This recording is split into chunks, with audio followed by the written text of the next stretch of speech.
এই পর্বে বন্ধুরা আমরা শেষ পর্বে এসে পৌঁছলাম। আমি রেগুলার ভিডিও দিতে পারছি না, আমি জানি আপনাদের রাগ হচ্ছে, কিন্তু তবুও মানে আমার একটু ক্ষমা ঘেন্না করে দেবেন, কারণ একটু কাজে ব্যস্ত থাকি, সবসময় ভিডিও দিয়ে ওটা হয় না। তো এই পর্বের লাস্ট পর্ব আজকে।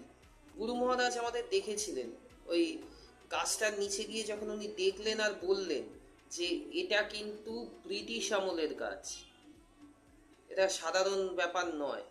উনি তারপর আশ্রমে ফিরে গেলেন, আমাদের নিয়েই ফিরে গেলেন। আশ্রমে ফিরে উনি একটা যজ্ঞ অনুষ্ঠান করলেন সেদিনই রাতে। সেই যজ্ঞ অনুষ্ঠানের পর আমার গুরু মহারাজ বলেছিলেন যে এই যে গাছটি দেখছো, এই গাছে আজ থেকে বহু যুগ আগে ব্রিটিশ আমলে দুজনকে, মানে ওই যে ব্রিটিশরা ফাঁসিতে ঝোলাতো না, সেরকম কোনো কারণে ফাঁসি দেয়া হয়েছিল কোনো দুজন লোককে। আত্মা রিভলভিং হতে সময় নেয়।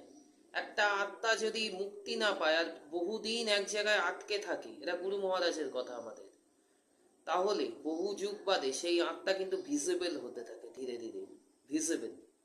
সেই ভিজিবিলিটি দেখা যাওয়া শুরু হয়েছিল। মানে কিরকম কোইন্সিডেন্স ভাবুন, একজন ফ্ল্যাটে থাকতো, নতুন ফ্ল্যাট গজিয়েছে, নতুন বসবাস করছে, তাদের সামনেই এটা হতে হলো যে সেই আত্মারা ভিজিবল হচ্ছে। কিছু করার নেই, ওনাদের ভাগ্য খারাপ ছিল যে এরকম একটা এক্সপিরিয়েন্স হয়েছে। এগুলো দেখা তো খুব ভালো জিনিস নয় কারোর জন্যই।